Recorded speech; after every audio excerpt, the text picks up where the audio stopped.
Hi there, it's July the 15th and we're continuing our progress through Paul's letter to the Romans. And we're finishing off chapter 2 and we're going into chapter 3. So we're reading from chapter 2 verse 25 through to chapter 3 and verse 8.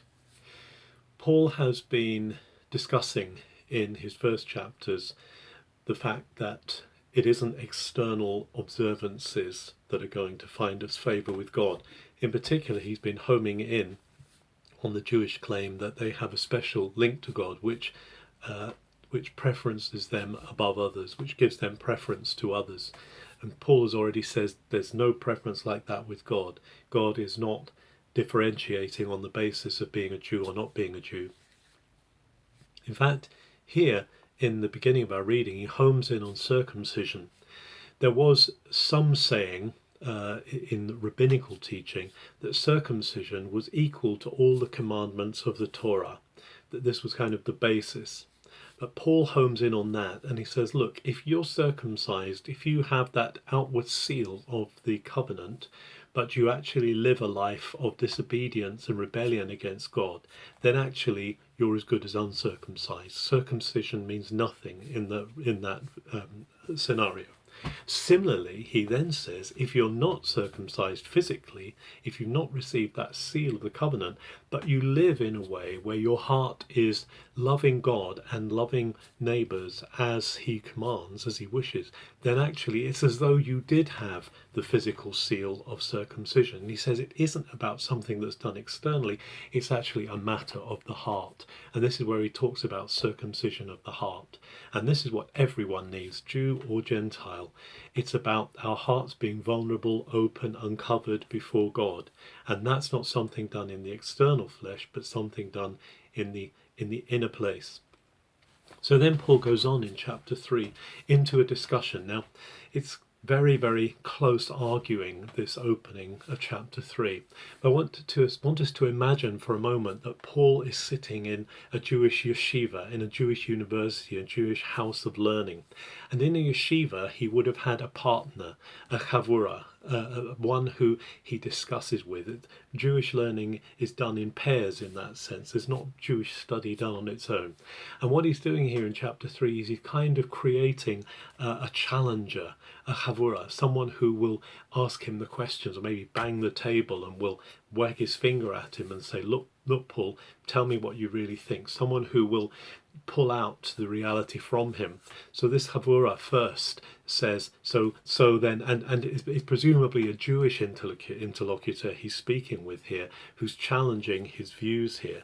And so this Jewish interlocutor says, so are you saying there's no use in being a Jew? Are you saying there's no point being a Jew because circumcision, uncircumcision, they mean the same thing? And Paul says to his interlocutor, of course not. Being a Jew is a fantastic privilege, a fantastic position to have, because to us has been given, has been entrusted the sayings of God. This word in Greek, loia, which is used of the sayings of a divine being, is actually means a little word, loia. And he says we've been entrusted with the very words of God themselves. Why should that not be a good thing? And then the interlocutor comes back and says, but there've been those of us who've been unfaithful to that. There've been those of us who've not kept that covenant that God has made with us. Doesn't that nullify it? And then Paul comes back and says, of course not, because God cannot be unfaithful to his promises. He has to be the one who is completely faithful. He has to be the one who is keeping his promise even when we don't keep our part of the covenant. God is not able to be unjust in that way. And then maybe the interlocutor comes back and says to him, well, wait a minute though, we're making God look good by our sin. So why would God punish us? If we sin, if we do things wrong and it makes God look good, why would then God come along and punish us? Well, of course, Paul says, look, God is the one who has the right to say what is and isn't just. God is the one who is keeping chaos at bay. God is the one, after all, who called creation into being and said no to the darkness, and therefore God has to be continually sifting, continually pushing back chaos, continually pushing back darkness. So he has to have the right to say what is and isn't just and fair. And then lastly, the speaker, this Chavurah, this partner, says to Paul, so why am I still being condemned as a sinner if I'm doing something that gives God glory? Should I not be commended for my sin? In fact, why don't I just sin more so that I can give God more glory by looking righteous?